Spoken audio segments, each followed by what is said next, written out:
All right, man. Here we are. Welcome back. Another episode. Row 26. Here with my boy Hots. You know how it is. Dreamers, Hots heads, Sixers. We back. You know the deal. Mini camps in session. Guys are getting thrown out. Contracts are being made. Trades are happening. Hots, bro. Good to see you, man. How you doing? Talk to me. Good to see you too, man. Yeah, no, it's exciting, man. Football is right around the corner. We're so close. Getting there. Fantasy football drafts coming up. Mock drafts going on left and right. We got a lot to look forward to. Yes, sir. The doldrums of the sports season is coming to an end once football cranks back up, and I just can't wait. I know you're the same way. I mean, college football also even closer than the NFL, and I love college football almost as much as I love the NFL, so I just can't fucking wait. Dude, this month is like the micro analysis of your baseball team is basically what ends up happening. It's like for this month where there's no football, there's no more Olympics, there's no basketball. It's like you're over analyzing 2 games by your favorite baseball team if they win or lose, thinking that everything's coming to an end and you haven't been following it all. Like that's how I feel like following the Yankees. Like I used to obviously keep track with their scores and stuff like that, but I feel like I'm like watching more highlights, watching more of their games and shit, and like getting much more into it and getting more pissed off about dumb shit, especially their bullpen. So like, yeah. I mean, baseball, it's crazy. This time of year for baseball fans is just like the baseball players. It's like the dog days of summer where you're just like, ugh, I'm so sick of fucking baseball. Like, I love baseball. I got fantasy playoffs coming up and stuff like that, so I'm still locked in. But it is tough, you know, being a Mets fan. I've kind of – this season, the beginning, I was like, I'm not going to get emotionally invested. Then they get hot. And all of a sudden, I get emotionally invested. Then they cool off again, and I'm like, "Why did I ever get emotionally invested?" Throws out the first pitch. Yeah. I mean, that was a little bit of a crazy move for sure. But what are you gonna do? But no, I mean, the UFC used to help me a lot during this time of year. We have a great card tomorrow night, but all these like every Saturday cards now, it's so saturated that it's like watered down the sport of MMA to the point where it's like 2 fighters are headlining who have like 2 UFC fights each. It's like, I'm a diehard MMA fan. I start watching the first few fights of the card. I don't even know who these people are. Like, and I'm like as big as a UFC fan as you'll meet. So it's kind of it's like taking like obviously the big pay-per-views. I'm still locked in, but it's like I'm almost becoming a casual because it's impossible to be a hardcore anymore. Yeah, if there was like Banana League baseball only playing right now, there was no MLB or whatever, we'd probably be watching it. If there was like sick plays and like it was on television and shit, like a bit like whatever, like the Savannah Bananas, or Savannah, exactly, or the AAA or whatever the fuck, you know, like I mean, even Little League World Series used to get some play. I remember back in the summers, like, you know, like of course. Oh, I love the Little League World Series. I've been a bunch of times, but yeah, even that now is getting tough. Now I'm just diehard waiting for football. Just can't wait. I'm like watching a bunch of movies. We just watched X-Men, another one, like the 6th one we've watched, Days of Future Past. I remember you were talking about X-Men a few episodes ago. I've been watching like some like indie movies like that I heard good things about and shit. There's a movie called The Dry with Eric Bana. It's like an Australian. He's Bana. He's like an Australian federal agent who like goes back to his hometown because there was like a suicide. He always plays those like he's from Black Hawk Down. Obviously, is one of his great movies. I mean, he's unbelievable in that. He's a beast. Bana. Excuse me. I saw he was in it. There was like it's on AMC Plus. I saw like an ad for it. I was like, oh, I'm down. He's a good war guy. Well, he was good. He was really good, and this movie was really good, really well written. One of those movies where like a million different people could have been the culprit, if you will, and you had like a bunch of red herrings, and you trying to figure it out, and then like you're still kind of surprised at the end, even though one of the people you might have thought was the guy, kind of thing. And then Eric Bana's best movie though is Troy. I haven't seen that in years. Wow. Brad Pitt as Achilles, but Eric Bana fucking kills it in that movie too. For sure. But let's give the people what they want. I know everyone's waiting for the Hots Corner, so we'll get right into it. I see Hots already lighting up. First joy of the day, baby. Gotta let the music breathe a little bit. Do we? A little bit. All right, yo. You ready? Yeah, I'm ready. All right. John Deere or Bearcat? John Deere. Which teams will finish top 5 in defense this year? I'm going to go with the Steelers, the Chiefs, the Ravens, defense. Who else has a good defense? I don't want to leave anybody out. The Bears and the Cowboys. If you could wake up tomorrow and your job would be whatever you wished, what would you wish for?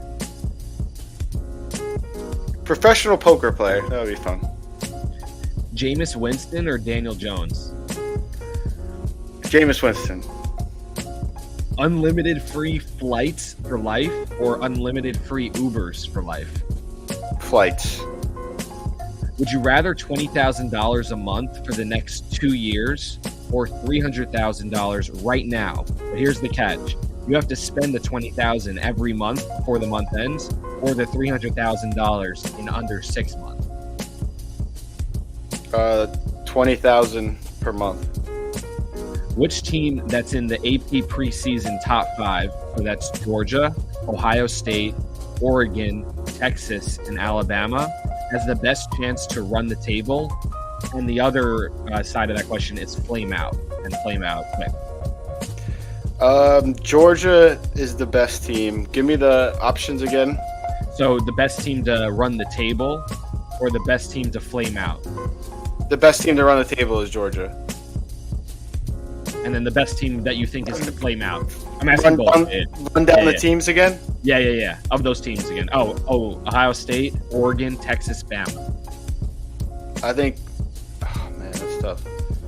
So I said Georgia, so I didn't even say that any of the teams you mentioned. Man, I would say the most likely to flame out is probably Oregon, and the most likely to run the table, I'd say, is probably Texas. Wow. Okay. But you think Georgia's the best team. Interesting. Okay. What are the 5 toughest barns to play in the NFL? The 5 toughest barns? Yeah, like stadiums. Okay. Some colloquial football term for the people. Your fucking sayings are getting worse and worse. That's not mine. That's the McAfee. That's a McAfee. That's not mine. Oh God. All right. The toughest place to play in the NFL, I would say Seattle 1. 5 toughest. 5 toughest. Yeah. 5 toughest. Seattle 1. Arrowhead 2. Pittsburgh 3.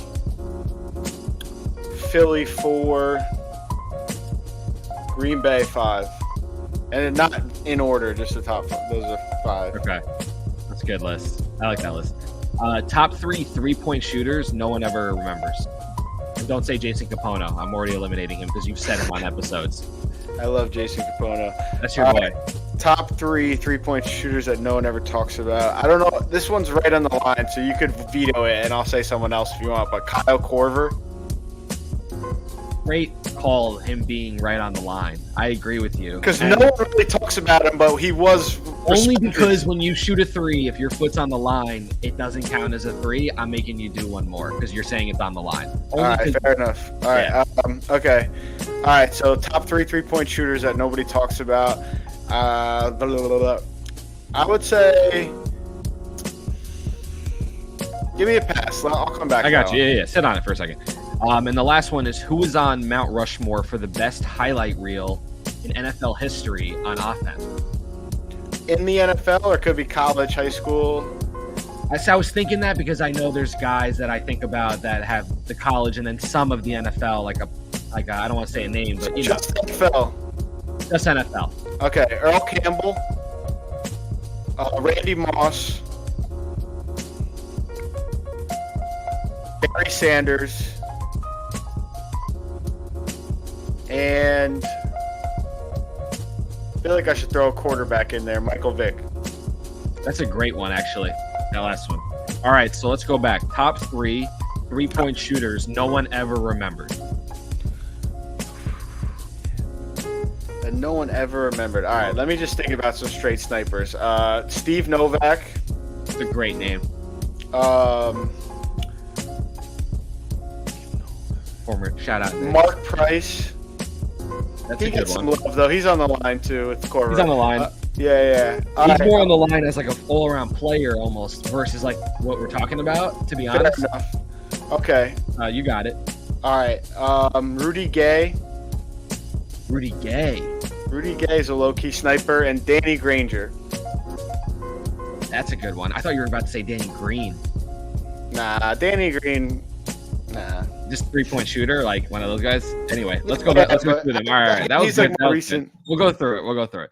All right, John Deere or Bearcat? I mean, yeah, gotta go with It's a John weird question. I mean, I don't really feel too strongly either way. It's not like I'm passionate about mowing lawns or anything like that. It's good to hear that you're a Deere guy. It's good to hear. Yeah, I mean, I like the color scheme. The colorway is nice, the green and yellow. I got the gear. Pretty sweet. When I think of Bearcat, I more think of like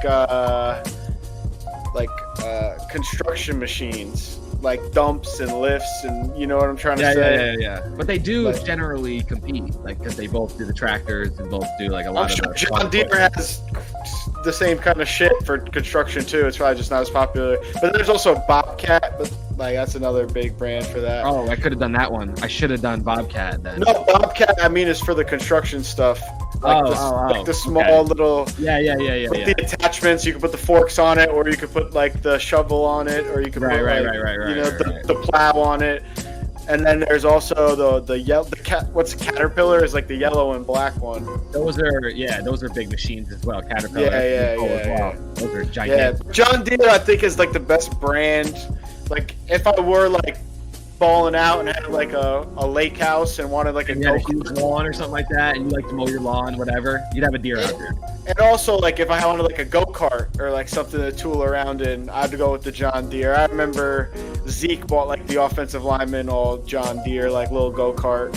Yeah. The golf carts, even like the way they designed those like off-road golf carts with the big tires too.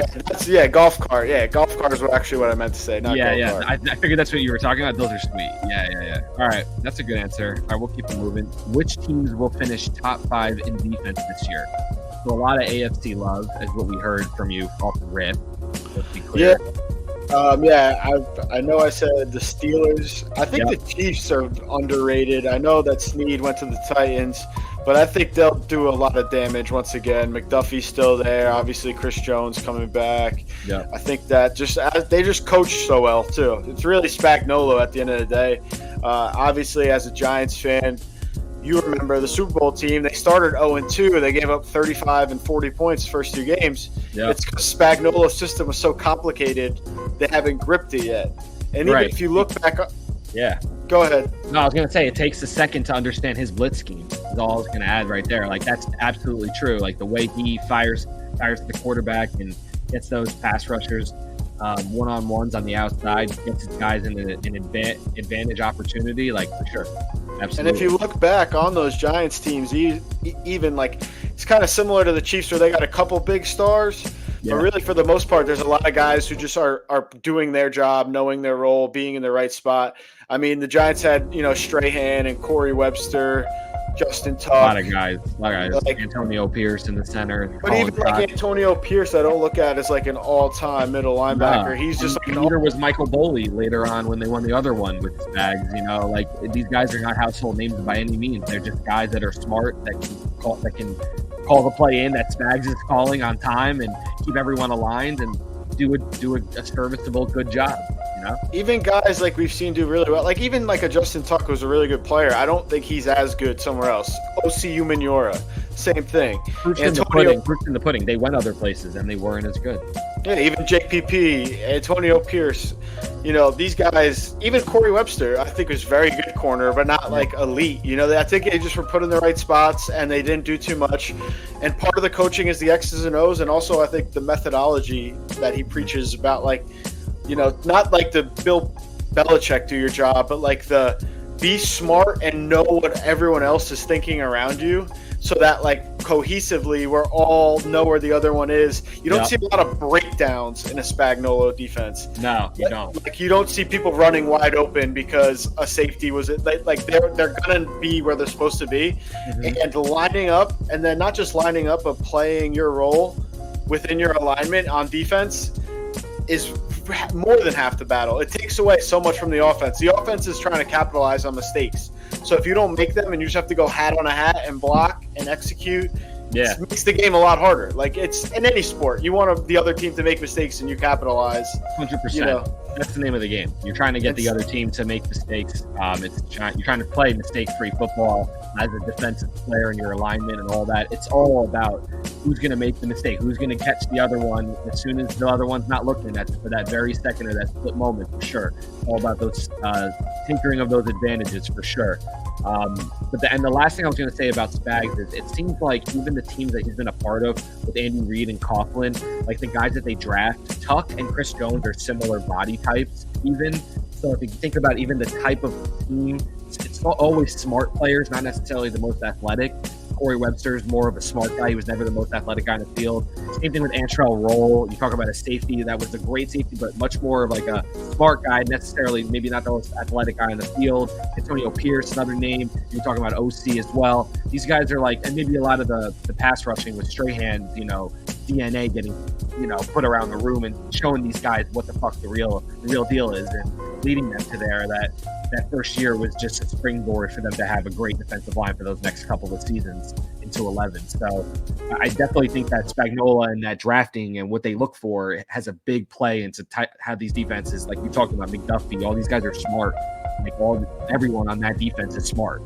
It feels 100%. They go out, like they draft well, like you just mentioned, and then they also will go out and get smart guys who are cheap, like Tranquil, Right. And like they know that, all right, like Tranquil is someone who might not be a great player on his own on the Chargers. He played well but wasn't super good.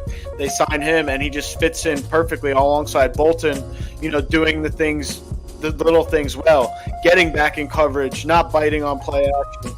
Because things like that, it's like, all right, let's say they run a play action and Tranquil is where he's supposed to be. Now they need like a great throw to hit the tight end in the seam versus him knowing, like, all right, even if they do run the ball here, that's more Nick Bolton's thing to fill the gap and stop the run. I'll react as soon as I know he has the ball for sure. And if I get there a little bit late, that's way better of a situation than if I bite on the play action, the tight end pops, gets behind me, and is down the field 20 yards before, and maybe into the house, depending on the play call. Yeah. So it really is a matter of, like you said, playing mistake-free and making, at times the aggressive mistake and at times the safe mistake, depending on down distance situation. We're getting in the weeds, but so I know I said I love it. I know I said the Steelers, and I know I said the Chiefs. I've mentioned the Cowboys as well. Like I said, this isn't necessarily in order. I think the Cowboys cornerbacks with Trayvon Diggs coming back and Deron Bland on the other side is really going to be a dynamic situation where they both are going to be in play for interceptions almost on every drive.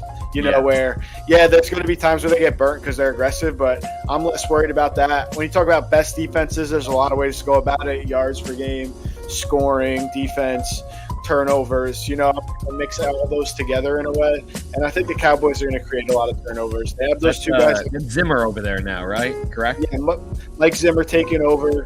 Obviously, Dan Quinn going to the Commanders. Mike Zimmer has been the Cowboys defensive coordinator before, has done a good job. He's had tough defenses with the Vikings. I think that, again, I like Zimmer's a little safer maybe than Quinn, but I'm not too worried about it. The one thing I'll say is that when you have the two of the top maybe 10 corners, probably higher than that, and then you have Micah Parsons still, you have a guy like Mozzie Smith coming into his own, you have guys like O.C. Odigizua coming back, messing up the middle. I think that, Eric Kendricks, I wish we went after maybe a bigger name. The only thing that makes me worried about the Cowboys defense is purely the linebacker play. Well, that's to me is still a wonder in a sense, and kind of, just makes me a little concerned about the way the fluidity of the defense will be. But like you said, the talent really sits on the outside, which is a no-fly zone. It feels like for both sides. So it really will hamper the quarterback to really have to rely on keeping everything inside the numbers, essentially, with using his tight ends and his running backs a lot more. Those receivers are going to be taken out of those games.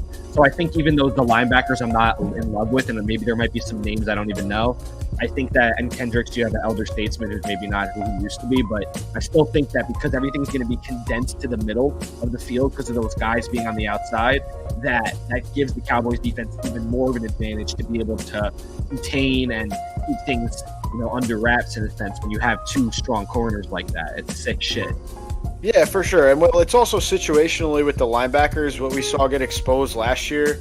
Guys like Damone Clark and Marquise Bell had really strong seasons, but the reasons they had really strong seasons is because the offense was getting ahead early in games, which played to their strengths. Yep. If they're going up against, like we saw with the Packers in the playoffs with Aaron Jones, a team that gets a lead and is just running the ball down your throat, that was problem. They were undersized linebackers, to be clear. Yeah, 100%. They're about, Marquise Bell is already moved back to safety. Yep. Damone Clark's maybe 225, 230 max. Maybe. Max. Yeah, maybe. Yeah, exactly. And Marquise Bell is closer to 210 than he is to 220. Like very undersized. So getting a guy like Kendricks at least is more beef in the running plays, where if he hits somebody in the hole, he's a smart player. Like, he's not a dumb guy. He'll know where to be. And if he hits somebody in the hole, he's not going to get dragged for 5 yards. Aaron Jones was meeting Marquise Bell in the hole, and it was a 4-yard gain because he's too little. At the end of the day, and he played. And Marquise Bell had an awesome season, and I'm glad they're moving him back to safety now. They got Kendricks, and they also drafted Liaufo in the 3rd round. I don't have a ton of information on him, haven't heard much, but we'll see how he plays. Honestly, the preseason camp, it means what it means, but until you do it in a real NFL game, I'm not really going to take too much, from it. So they could report a bunch, Liaufau's doing this. Honestly, all training camp reports, from rookies to mostly veterans. Yeah, even Caleb Williams' throw to Komet, when he scrambled out and made that great throw. Like, that's a great throw. Nice play, bro. Like, when it matters, and it really matters, you make that throw to Komet when they have starters out there, and that's a pick, or you get killed from the defensive lineman that's Micah Parsons behind you. That's not some random guy.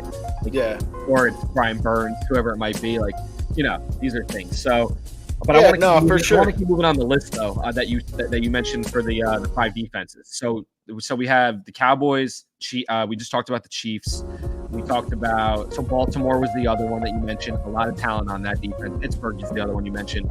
And then we have Baltimore. That's, a lot of talent, obviously. Probably one of our favorite safeties in the league on that team. So, they're beasts. Roquan Smith, heading up the middle, obviously. So they have a lot of talent on that team. I think that the 5th team, who else did you say was the 5th team? Was it Green Bay? No, Chicago. That's Chicago. Yeah. Chicago's a good one. I was almost going to see if you threw love to ATL, to be honest, because of all the movement. It's a little premature for me. I like Justin Simmons. I think he's good, but there's a reason why he lasted this long in free agency. He's not quite the player he used to be. After they made the Judon move, I understand why. Let's beef up. We're going for it. They're definitely going for the division this year. I think that's a good bet, honestly. Atlanta to win the NFC South future. I don't know. It can't be too bad of a number. So probably plus 250 maybe or something like that. Plus 200. Any plus money next to that, I think I'm banking on. The Bucs are still a problem, but I just think the Falcons are set up now, and if Kirk could stay healthy, that's really all they were missing last year. That you just said right there. That question that you just said. But I do think if Kirk can't stay healthy, he's still a better option than Penix is still a better option than Desmond Ridder was last year. Yeah, absolutely. 100%. So you got to realize, without Desmond Ridder last year, that team is most likely winning that division. He was woefully bad at times. Yeah. I think it was like 6 1-score games for them last year that they lost. They had a similar season to what the Giants had in in 22, right before the year after they went to 21 maybe, the year before they went to 12. Sorry. And they had all these 1-score games, 10 of them, lost all of them. Same thing with Atlanta last year. Yeah, I remember the first game he played against Tampa, I want to say, and it was like he had 4 touchdowns, but he also had 3 fumbles inside the 20-yard line. They should have won that game by 20 points. Yeah, and they lose close because he just can't hold the ball. The Falcons have tacked on some guys, but to get back to the teams I listed, I think that Baltimore is another team kind of like the Cowboys last year that I think is going to get out to a lot of leads. It's going to be able to control the clock with Derrick Henry, with Keaton Mitchell and, of course, with Lamar Jackson being safe down the field. I think Mark Andrews and both Isaiah Likely have strong seasons. I think they're going to be real methodical, work the clock, get leads. I like the Ravens a lot this year to take, yet another step. Obviously, a lot of guys on that team that have no rings. You know what I'm saying? Like a lot of guys that where Mahomes has been slapping them around for years now, and a lot of angry people on that offense as well. Yeah, I mean, it feels like the Ravens don't even get to Mahomes in the playoffs. It's more like a Burrow-Mahomes situation. Besides last year, obviously Joe Burrow getting hurt, but it doesn't. It seems like the Ravens can't even get to the conference championship game to play the Chiefs at this point. I think there's only been one conference championship by them so far, correct? Well, with Lamar, I know. I think there's one, right? That where Lamar and Mahomes faced off in the playoffs. Was this divisional round? Maybe, I don't know. I don't remember it. I definitely don't remember a conference championship because Lamar. It couldn't have been a conference championship. You're right, because it was Bills. And Lamar's only won one playoff game, if I'm not mistaken. Yeah. I think he's like 1-4. Round. Yeah. Okay. I think he's 1-4 in the playoffs. Obviously the Ravens, but I do think like they could take that step. Lamar is getting to that point, but I think the offense will lead to defense, lead to a lot of pressures, lead to a lot of teams having to pass. So I think their defense will excel. The Steelers, obviously, they have that cold weather stadium. We'll talk about it later. And then obviously TJ Watt is still just a freak of freaks. And as long as he's on the other side, and Hightower on the other side, like that's fucking they got some guys on that defense for sure. They got and they got Queen in the offseason, and they still have Minka. I mean, their team is the defense. Is it Hightower or Highsmith? You're right, Highsmith. Nice. I think that's right. Yeah, I was just thinking about it. I was like, Hightower. He's like a coach for the Patriots now. And the former linebacker for the Patriots. The Patriots. Hightower. Yeah, good name. And then the one that we didn't talk about yet was the Bears. Montez Sweat, I really liked that move last year. I criticized it at first because they gave him money. Well, before they gave him money, I was like, well, they just traded a second-round pick for Claypool last year and then didn't re-sign him. Like, I know that Montez Sweat is a much better player, but I was like, they had a backdoor deal in place that he was going to agree to. But without knowing that, I was like, are they about to make another trade and then this guy's going to leave? Like, obviously Claypool was more of a cut situation, but still I was like, this is another risky move, but they must have had a deal in place. And I really think Montez Sweat is good. I think Jalen Johnson at cornerback is one of the most underrated players in the NFL. He didn't even make like the NFL top 100 list this year, which is crazy. I saw the whole thing, on Hard Knocks. That's a joke. Yeah, that's a crazy move to me. I was like, I remember when it first came out, like I'm tweeting about it. I actually haven't even watched Hard Knocks yet. I want to like save like a couple and binge them up. Great. Actually, it's great. Much better than the Giants one. I'll tell you that one. Yeah, that must have been tough. But yeah, man, I like the Bears. I think they'll be running around, and another team where I just think that they're young, they're healthy, and they could be a top 5 defense this year for sure. I like it. I'll throw out some special consideration to the Browns. I would say is one defense. Special consideration. I'm trying to think of any others. If there are any, we said Atlanta already is a good special consideration. I think that's mostly it, though, in terms of like the elite defense in the league, and there might be one that emerges, but we'll see. But let's move into the Jameis Winston, Daniel Jones. Anyway, you were just talking about Tampa. Jameis Winston versus Daniel Jones. You took Winston there. Well, Jameis Winston's on the Browns now. I know. Yeah. You were talking about Tampa, so it just jogged my memory before, so I was just thinking about it. But yeah, no, definitely Jameis. I mean, it's like a either or question. So you took him over Jones. Yeah, Daniel Jones should be a backup, and Jameis Winston at his best, a better player, Heisman Trophy winner, national champion, better teammate, better leader, better human being. There's no way I would like. This is I'm not even kidding. I'm not even kidding. I'm being genuine. You're good. You're clear right now. You're so. Yeah. It's funny like that. I literally wasn't even joking. I just like Jameis Winston. Bro, I watched his interview with Up and Adams, Kay Adams. We watched this shit on the couch. Daniel Jones talking. It's like a mind warp listening to him talk. He doesn't take any responsibility. Everything's we. He doesn't say I for shit. He is just it's painful right now. It is painful.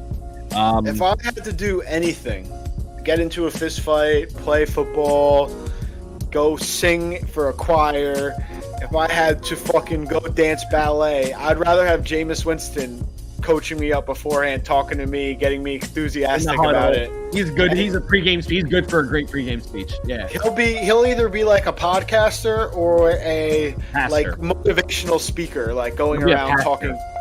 He's like a very, god. Yeah. very well spoken, very well, just a ton of charisma, very well, so much more likable. Like he's literally, they couldn't be on more opposite ends of spectrums. Like, if there was a huddle, Jones is never doing the rah-rah before a game. He's never, like, he is the quarterback that doesn't lead.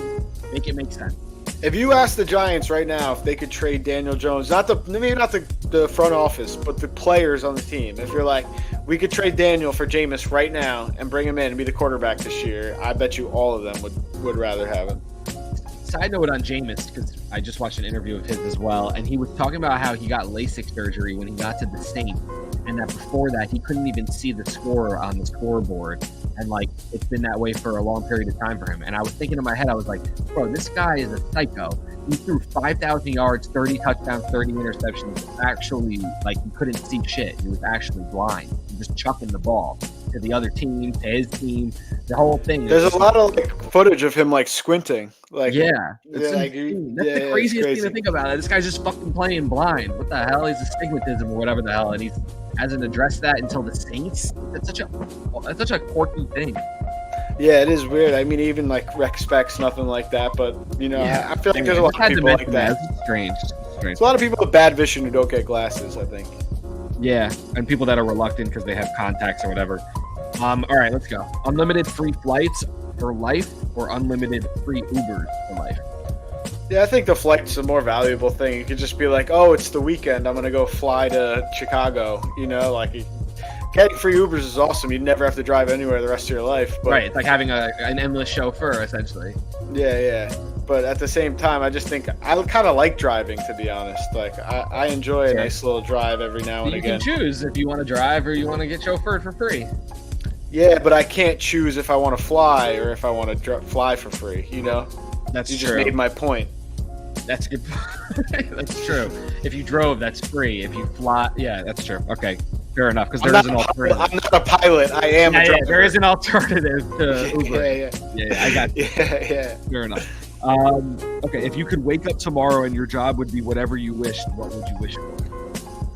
Because I didn't want to just be like, I didn't want to be like NBA. I didn't want to be like NBA point guard. You know what I mean? Like, there's just no real. I couldn't imagine. Yeah, I was trying to. No chance. I'm glad you took it with some realism. Thank you. Yeah. Appreciate you. Imagine I was like quarterback. You know what I mean? Like, come on. So like professional poker player, like, as much as I would get smoked by the best poker players in the world, like, you never know. Maybe the card pull in your favor. You never know. Yeah, Chris Moneymaker won the main event that one year. That's why poker took off, because an amateur won the whole thing. Like, you could hot. Yeah, exactly. You could go on a hot run and make a few $1 million, like, and just be killing it, and then just go play cash at like lower stakes for the rest of your life and just win consistently. You know what I mean? Like, bro, that's all it takes, man. You just start getting pocket twos. A 2 king queen comes out. This person's got top pair. They think they're good. You're sitting on trips, and it just keeps happening and happening and happening, bro. Like, yeah, you get it in kings versus aces pre-flop, and the king comes on the biggest pot of the tournament, and you can win the whole thing. Done. And then, like I said, if you win some big scores, you could just, all right, this is going to be my life now. Lock in, study all the time, and then go play every day, 6 to 8 hours. You know what I mean? Like, you can make a living, and it probably would get tedious at times, but still, like, you're seeing different people. Demanding, I would say, in a sense, on your mental, in my opinion, in order to be you have to, like, exercise, keeping the green. Yeah. You have to be exercise and be healthy. You also have to be mentally strong to know that there's going to be downswings. Yep. And then upswings. But like, if you do them, is like paramount almost. Being and also like you can be like a grind. Let's say like there's obviously the high stakes, super high rollers who have like backers and shit like that. But there's also just grinders who just like play cash, and then like literally like they play so much cash that they like eat for free at the casino because all the points they rack up, and like they maybe stay there too. Yeah, yeah, exactly. Things like that, or like, oh, satellite into tournaments, or like play enough hands where they get bonuses, and then Crazy. you play enough cash, you win some high hands, you win a bad beat jackpot here and there because you played so much. Like your odds of getting one at some point, winning fucking 50 grand right there, you know. Like Crazy. that'd be like, obviously that'd be like, hopefully, like I said, in this ideal situation, I'm playing high stakes tournaments. Yeah. But there's also like you did say professional poker player. You didn't say like just like regular. No, but I mean, like, you pay your bills with poker. Like, you know what I mean? Like, no, exactly. That's what I figured you meant. Like a Negroni. I'm saying you can go from, and that range is what I'm trying to say to people who make, you know, high 5 figures to low 6 figures, of like grinders who just, you know, have like kids and a job and have to play all the time, and it's like a real job to guys who are like celebrity poker players who get sponsorships. I'm and sure backers. those guys get fucking pissed off when guys come in that don't log those hours, that don't play like that, and you're not. And like, I'm sure it could be beef at the table sometimes if there's like a rich amateur up there just fucking around, and there's people up there that like just like putting food on the table for their kids. Like, you get real up there, I feel like. But the juxtaposition of that is still like the players who are there to put money on the table for their kids have to have like bankroll management where like they have at least 100 buy-ins, you know, at all times. You know, like they have to understand that there's going to be terrible nights. But the juxtaposition of it is like you want that amateur rich guy at the table to give you the opportunity to take down a whale. So you can't. So when the whale gets in aces versus your top set of pocket tens on a 10-3-4 board, and he has to hit 2 outs or go runner for a straight, and he hits it, you can't really be mad because everything that you wanted to happen happened. You just have to wait for your next opportunity. It's kind of like next time, in theory, you'll get him.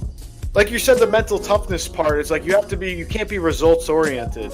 You have to just do everything as close to mistake free. Again, and in all sports, just do everything mistake free, and then, you know, over time you will win. Like that's what it's about. You can't, like, one session is all luck. 100 sessions is all skill. That's really what it comes down to. It's just, and it's great. That's a great comment, great quote, and I think that's the same thing with football and practice, right? Like you could, you know, you can go out there and catch a touchdown, but are you going to be able to do that every single week, every single day, every single month? Like, are you the best, or are you just a fly on the wall? Even further than that, like when the play isn't for you, it's like a running play to the other side of the field. How hard are you going to sell your route? Like that's like that's like making a disciplined fold pre-flop. Like, you know what I'm trying to say? Like, I get what you mean. Every single little thing goes into it. Like this applies to life too. Not to get too deep, but how you do anything is how you do everything. Yep. Like you have to try your close to being your best. Like on every little thing that you do, and that doesn't mean no one's perfect. Like obviously. Like I didn't make my bed today. Like, you know, like there's stuff that I don't do, but when I make it a point, like I'm gonna do this, it could be taking out the garbage. Like I want to do it the most efficiently I can do it. Like let me fill my hands as much as I can. You're holding yourself to it. You're holding yourself to it because you have a sense of pride. If the people that lose that sense of pride are the people that are scary because they don't hold themselves to those intrinsic things that they know are the things that keep the motor running and keep things pushing. And maybe this is part of like being brought up as an athlete and stuff like that. It's like tucking in your jersey, this and that, like all this stuff, this little stuff matters. Where for me, it did become a point where like, all right, let's say like I'm like, whatever, the garbage, let me just grab one, and then like I just bring one out. Like I won't bring the other one out later. Like I have to do it the right way, like the first time. Or it won't happen. Same way. I have to. So if I slack on the little things, I know it's gonna catch up to me. And then like the next day at work, I'll be like, oh, maybe I could cut a corner here. Like it becomes a trickle down effect. So one of my like biggest mantras is like string together as many good decisions in a row as you can. That's like. You're obviously I'm gonna make a mistake. I'm gonna make a bad decision, but how many in a row can I get? Like as close to mistake free as possible, just like we're saying. Yeah, that's a great way to put it. I love it. All right, let's keep it moving here. Who was on the Mount Rushmore for the best highlight reel in NFL history on offense? I think this was a good answer. Earl Campbell, if you haven't seen, is underrated. The way he would run people over. And there's one play where he meets a guy at like the 5-yard line and like half runs him over, half stiff arms him up in the air, and fucking takes him all the way to the end zone and just like buries him in the end zone for a touchdown with him. Earl Campbell, legend. Second off, I went Randy Moss. I mean, his name became a verb. Yeah, you know, getting mossing people. That's correct. You know? Yeah. And then after that, Barry Sanders, obviously, the way he would just glide on the field. And one of the most impressive things about Barry Sanders, I also think Marvin Harrison was great at this. And in the modern times, probably Tyler Lockett, is like, there's been so much of a emphasis put on fight for extra yards, fight for extra yards, fight for extra yards. But like, they knew exactly when there were no extra yards to be had, and they got down and didn't get hurt or got out of bounds. Yards versus a concussion. Exactly. And like and Barry Sanders, like I said, only when there were no yards left to be gotten did he concede. But he conceded exactly at that point. Like he knew so well when the run was like, he got everything he could and then wouldn't take a big hit. Like I don't think he missed a game. He played 10 years in the NFL. I think it was 16 games every season. Every season as a running back in the 90s. And not like, just playing crazy. 16 games and going through the motion. The best running back in football, by far. Behind a below average offensive line. With a below average quarterback.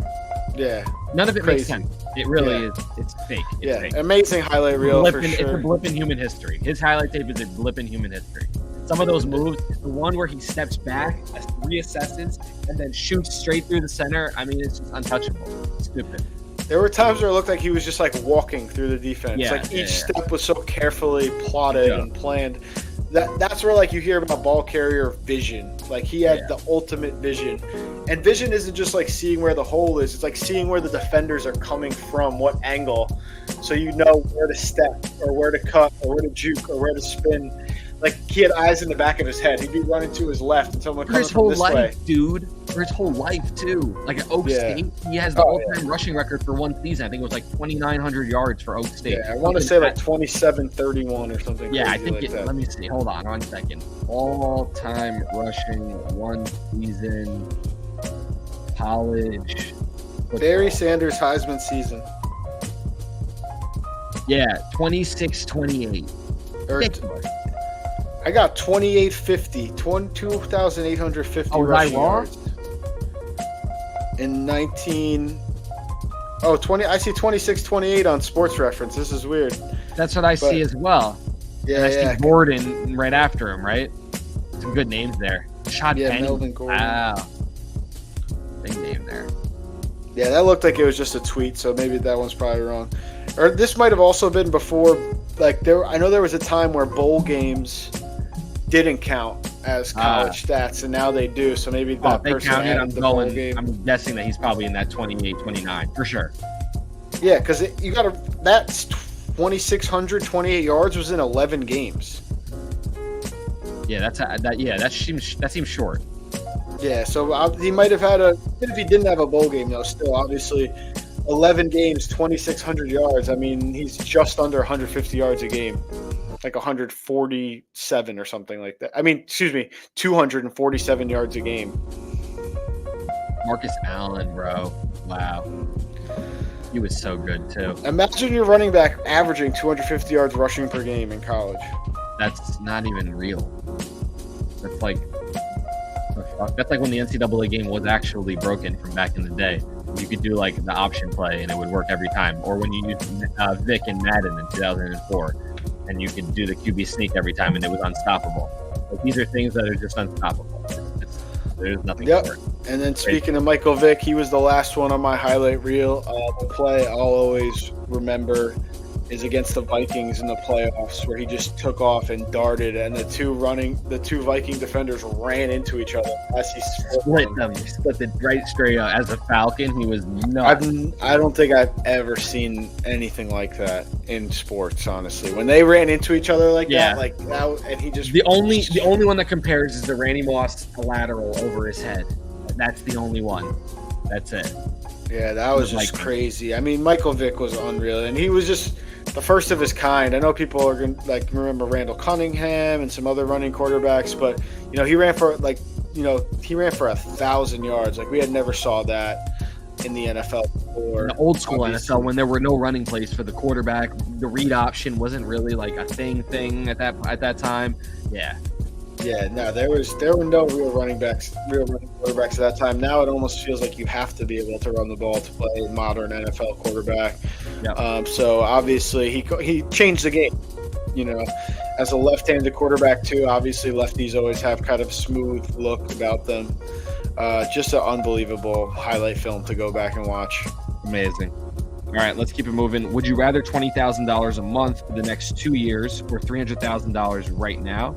But obviously, you have to spend each $20,000 each month, and the $300,000 you have to spend with under 6 months. When you said spending, like I figured you meant like you can't invest it. Correct. You have to just spend. All right, so that's what I thought about it, and I was like, all right, if I can't like invest it and turn the $300,000 into more money, why would I give up $480,000? And like $20,000 a month is a fucking way. I thought in my head that I was gonna catch you without the math, like you wouldn't be able to do it on the fly like that. So you were in it, it's literally 24 times 2, and then just add 3 zeros. You would not believe how many people have a problem with what you just said out of your mouth and did. Yes. No, not me, never. Yeah, not you. I'm good with that. Like, we were just talking about poker. Like I fucking calculate pot odds in my head, you know, for a couple hours every week, you know. So, no, I mean I was thinking about before you added the point about like you have to spend it quickly. Yeah. I was thinking if I could invest the $300,000, could I make a little more than 50% on my investment in 2 years? And I still was back and forth on it. I probably would have still taken the $20,000 per month over, like, because it's a guaranteed, you know, 55 whatever, some sort of. I like the $20,000 a month too. I feel like it's also easier to like the $300,000. I feel like could easily be spent on something completely stupid, but the $20,000 will like make me have to spend it on certain types of things and like kind of. It's a 60% return on your investment. Even let's just say take away the have to spend it. You have to make 60% return on your investment in 2 years. It's just a waiting period, right? Yeah, but also just like that's hard. Turning $300,000 into the immediacy of the money, $300,000 in your hand that moment. $300,000 isn't like $10 million to like turn into more money. Like, you know what I mean? It's not a lot of money to invest. You qualified it upwards, like what you just said. So if I said $5 million in your hand right now, or $2.5 million broken down over the next, and I broke it down to whatever, $15,000 a month, whatever it ended up being. Well, let's just say $3 million. $3 million in your hand right now, or $40,000 a month, right? Versus $200,000, I would take the $3 million in my hand now. Right. I would try to like. I know it's still 60% statistically, but it's easier to make a higher percentage of a return with the more money that you have. Even if you just buy a plot of land, like, or however you want to slice it. You know? Yeah. You also have more leeway. Like if shit goes wrong, you could invest $1 million and you still have $2 million left over. Like God forbid, like if you have $300,000 versus $480,000, it's not necessarily. If you invest in a nice car, it's going to be at least $100,000 probably. So you're still cutting that pie in half no matter what you do. Yeah. So like again, we're taking away the spending portion out of it. Like $480,000, $300,000. Yes, I wouldn't say it's not life-changing money. It's life-changing money, but it isn't set for life money. You know what I'm trying to say? It's life-changing money. It's not set for life money unless you live super frugally in a certain part of the country. Yeah. But like no one wants to do that. There would have to be parameters. Yeah. Yeah. But no, but with the spending, it makes it easy. For $20,000 a month is more than enough of a budget, and it's just more money. So I like it. But it's crazy to think about it. It was like I was adding into it. I was like, God, I could also just still work. Yeah. You know what I mean? Like, for a second, it's like because I could just spend $20,000 a month doing whatever I want, adding up. Nice. And again, I'm saying none of this is invested. I can't resell anything. I can't just like buy $20,000 in gold every month, like to make it boring. Like like you have to spend it. Like I'm just eating amazing food all the time, staying in a ridiculous rent apartment. You know what I mean? Like a crazy spot. And then also I could just work and save every single dime I make, like, and invest it. Like I could invest the money that I'm making from work still. I'm thinking too. So if I just make the regular work money, invest that. And also just use the other shit and all the other shit that you want, all the other stuff that surrounds your life. Cool. You didn't take it to the Cowboys. whatever. Yeah, exactly. Yeah. Vacations. Yeah. It would be sick. Yeah. How do I sign up for this? Yeah, I hear you.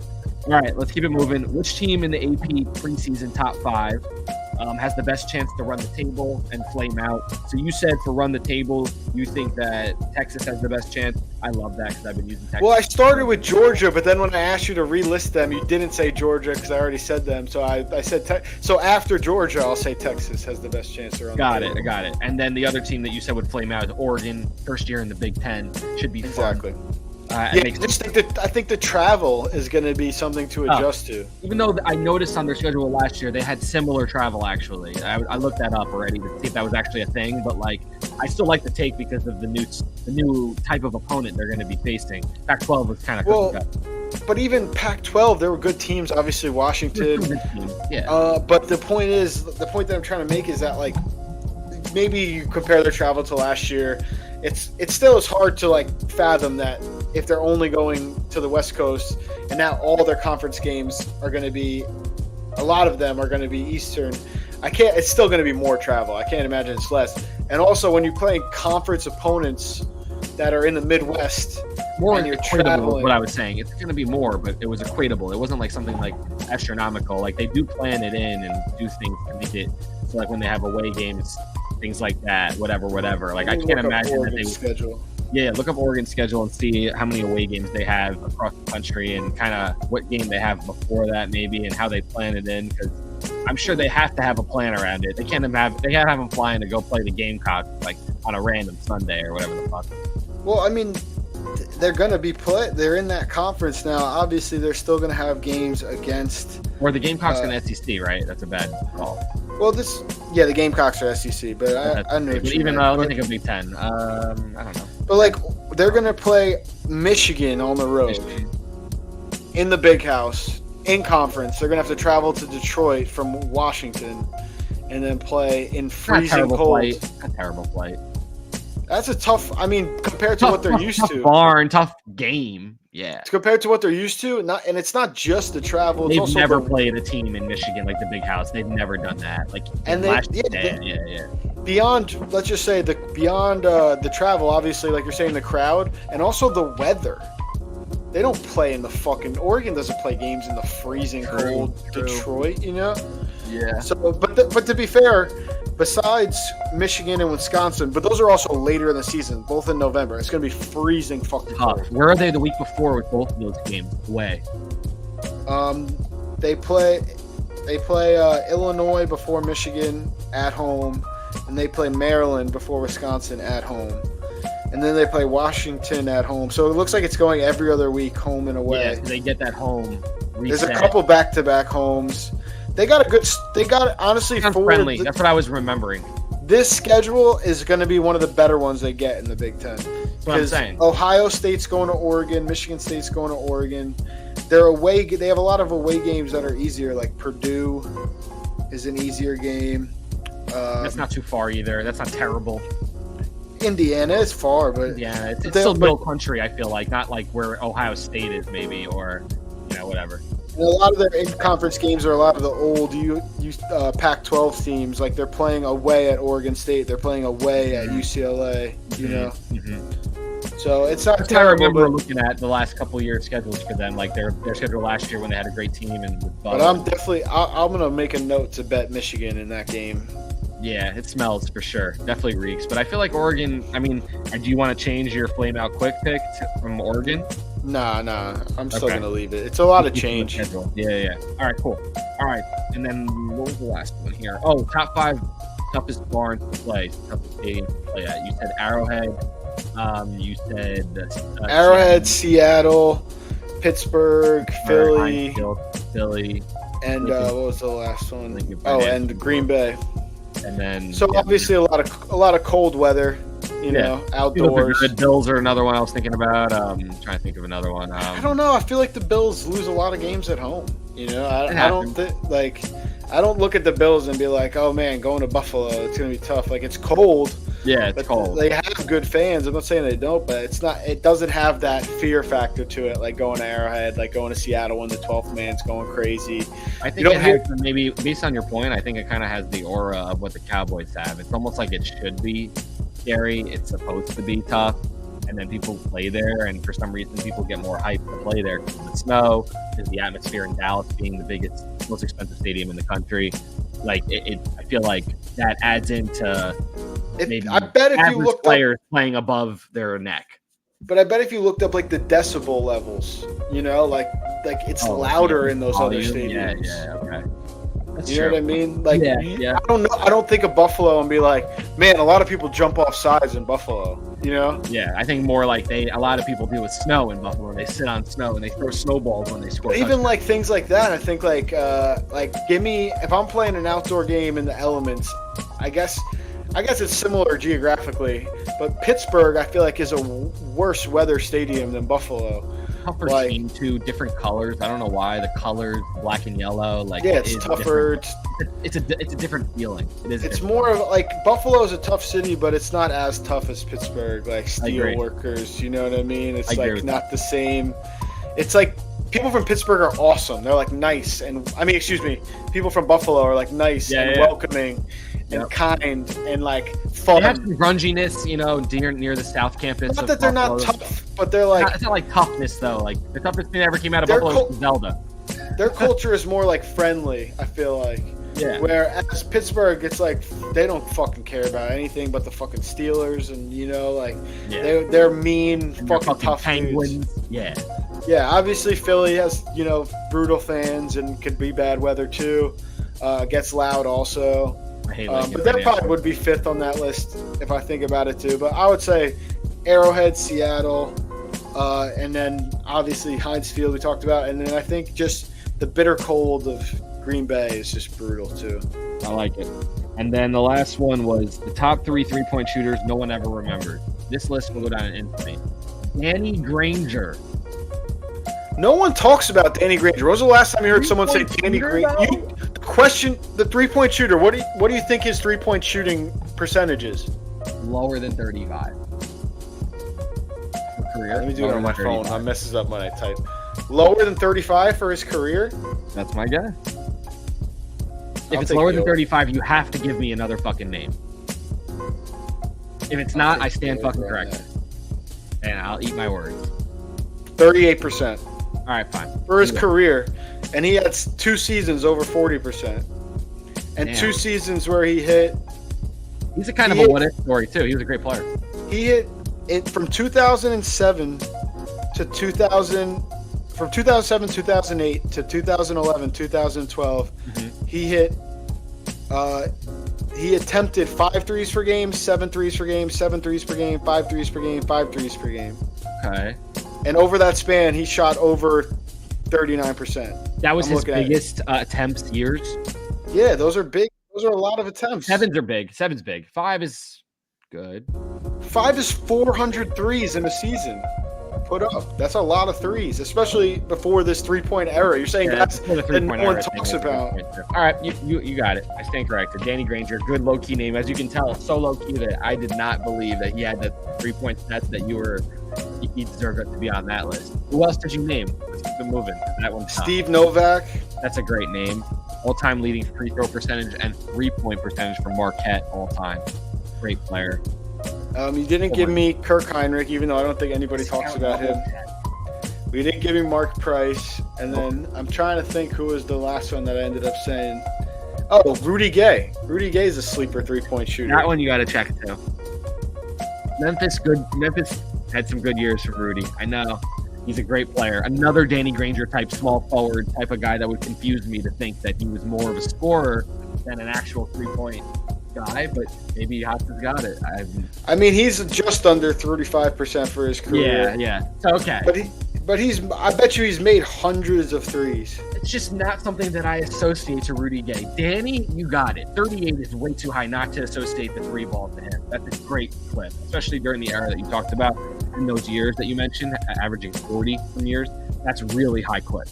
Yeah, I mean, like you said, you're like 5 threes That per one's game. splitting mouth. You're Danny like, Granger is splitting mouth. Rudy Gay you're would like need another 5 threes a game is not a lot. Like, that's a ton of Yeah. fucking threes. That's like among the league leaders in three-point That's good. shooters. Yeah, I feel like I'm so. That's because I'm so. What's it called? Desensitized to seeing 3 guys on a team now shoot 7 a game in modern NBA. It's fucking insane. I'm trying to look at totals. Hang on a second. But I need another name from Rudy. I mean, he's just under 35%. And like I said, 34. he's hit 1,186 threes in Has his he ever career. averaged attempted over 6 a game in any season? But that's a lot, dude. We're talking about guys no one talks about. How many? Does he have a big season? All right, instead of making me do it, you do it. All right, fine. I'm going to go to Steve Novak and see how many he's attempted. He's never had 6 attempts a game for 3 ever. I guarantee it. Yeah, but he shoots like 40-something for a career, right? Yep, never had 6 attempts a game. Steve Novak. So if you're saying Rudy Gay can't be Rudy, included, I'm saying in theory, would need it because he's a scorer. Versus Steve, who's the only shots Steve shoots in the game are threes.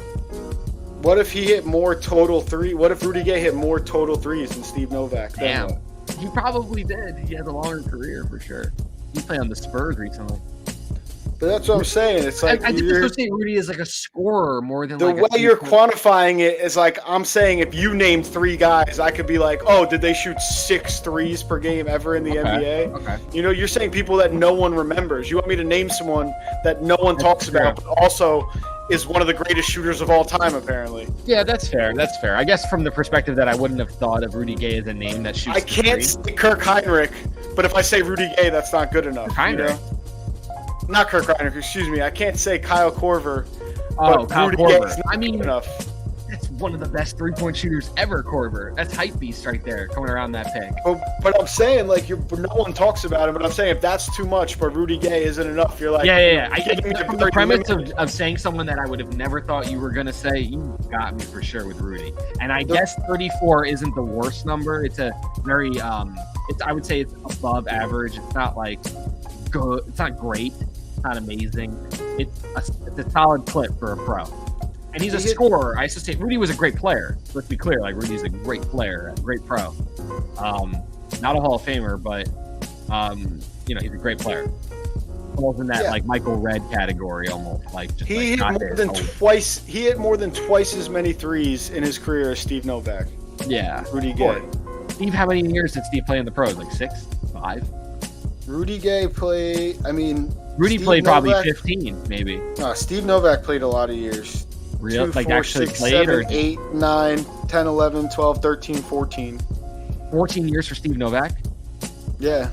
I Wow. mean, like you said, like he wasn't getting minutes a lot of years. He wasn't playing, yeah. He's just sitting behind, yeah. I'm just so saying, crazy. Rudy It's a long Gay, career. like, That's a lot of thousands of dollars. He finished at 35%, but he had years where he was 39, 40% Rudy Gay from 3. Rudy did. Okay. Yeah. All right. That's what I was asking before. Yeah. It was. I thought you were saying career. Career, No, he was no. 346. We know his career's 34 or whatever, but I was asking, did he have any high clips, like high attempt No, years? you asked if he shot 6 attempts per game. You didn't ask me his percentages. I assume he did if he had those high clips. There had to be years where there were The more attempts, the lower your percentage is going to be, usually. Yes, if he's only shooting 3 a game and he's making 2 of them, that clip should look outstanding then. Yeah, he had a year where he hit 402. Yeah. That's about 381, 396. 5 a game about. Okay, so he's like right around 5 a game, it seems like 4.8. What, per attempts? Nah, Per he never even had 5 a game attempts. A few with 4, he's like hitting 1.5 out of 3, or out of 3.5, we'll say. That's like his sweet spot. 1.7 out of 4.4 was a good year for him. 1.1 out of 2.7, but Ugh. that's that. What do you mean those are? I'm just playing. Again, you name 3 guys, and I could pick them apart with what you're saying. Michael Redd. He's way too well known For 3-point shooting? Yeah, Kyle Korver's out, but Michael Redd is in. I guess. Well, for 3-point shooting, I would. Okay. Rashard Lewis. Rashard Lewis has less threes than Rudy Gay. I'd write it in stone. Like a total amount or percentage? I mean, his percentage might be better, but you're talking about, he didn't get 6 attempts, he didn't get 5 attempts, he didn't get 4 attempts. Oh, I'm sure on Seattle, he was chucking them. He was chucking them on Seattle. 1.5 out of 3 is Go to Rashard's face. I'm going to Rashard's face. No way. On Seattle, there's no way. Rashard's a great shooter. That's a guy. All right, fair enough. Rashard Lewis, I'll give you him. I'll eat my words on that. He had a bunch of big ones. Yeah, oh my God. I'm looking right now. Whoa, bro. 39% on 7 attempts. Almost 40%. 0.397. 6.8 attempts, 40%. Bro. Yeah, career 38%. Yeah, or 0.386 versus 0.346 for Rudy. Rudy. We'll shake hands on the Granger, Rashard Lewis. That's fair. That's fair. I'm trying to think of other guys that are good names. You've had some. Granger was a great name, it turns out. I'm trying to think of other guys. But I'm talking, and again, Alan I'm Houston? trying to. Alan Houston is like known as like the greatest 3-point shooter in the Knicks history. You know. Maybe, yeah. Wow. That's the craziest proclamation I've ever heard anyone say, and I'm trying to think if that's wrong. That might be right. He's definitely the best shooter, I would say. Like purebred shooter. For sure. Yeah, He was butter. Love Alan Houston. Big fan. Yeah, and even if you're saying that he's not a jump shooter but not a 3-point shooter, that goes against your argument that he's a great 3-point shooter. So I guess Alan Houston's too popular. Popular shooter, not unpopular shooters. This is cool to think about because it makes you think about guys that were really just unsung. Your boy Jason Terry maybe is the name. Again, I think that's too well known. Too well known. Yeah. Okay. Yeah. I'm asking. Yeah. I kind of agree. Let's see here. Like you'd be like Jason Kidd hit the 3rd most threes all time or whatever when he retired. That's a good one. Honestly, that's a good one because his 3-point really got off in Dallas. He really was never known to shoot the 3 that much when he was on New Jersey. If you look at those attempts, if I was a guessing man, he was shooting a little bit more that top of the key 3 for Dallas, and he became a sniper. So Alan Houston has the 2nd most threes made in Knicks history. Man, who's number 1 is the question. Is it a modern day player for number 1? 90s.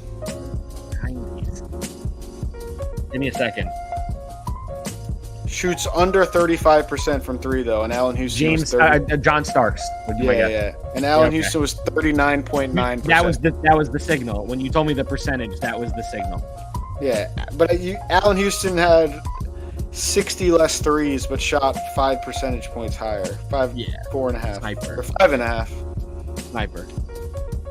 Who do you think is 3rd? 3rd for the Knicks? Yeah. 3-point percentage. 3-point. Melo? Yeah. They're not percentage made. This is total made. That was right? Melo? Let's go. Yeah, Melo. Oh. Yeah, then it falls off hard after that. I'm sure. Dave DeBuscher.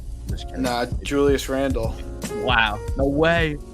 Yeah, and then Dude, Jamal when it's all said and done, Crawford. Brunson's going to be up there. Maybe Dante DiVincenzo if he sticks around, too. He's chucking them. Yeah, Jalen Brunson is already... Looks like he's in the top 20 already. He'll be in that top 5 when it's all said and done, barring injury and horribleness. By the end of next season, he'll be pushing the top 10. You guys are chucking them nowadays. So all these stats nowadays are fugazi. Over.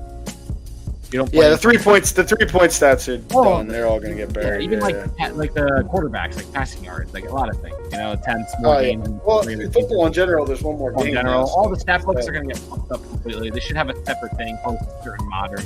Well, it's also crazy to see that like CeeDee Lamb had 135 catches in like 17 games, and that's like not the record.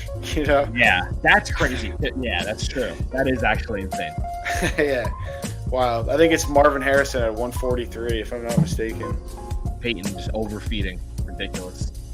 But, let's call it, bro. That's all the questions we got for this week. I want to thank our viewers and our listeners for keeping it locked with us. We're going to do a mock draft, I think, soon for one of our next podcasts, maybe on the podcast. Or we'll just talk about what we're looking at for a draft. maybe on the next podcast. But keep it locked with us for the rest of the summer into the NFL season. Be here. That's it. Marvin Harrison's record got passed up twice. It was Michael Thomas, 149, Cooper Kupp, 145, and then Marvin Harrison, 143. Damn, and CeeDee Lamb, not even close. Big Mike has the most from Drew Brees, overfeeding on that little dig. Oh, my. Let's go. All right. Peace. We out. Hots, heads, Sixers, Dreamers. Be good.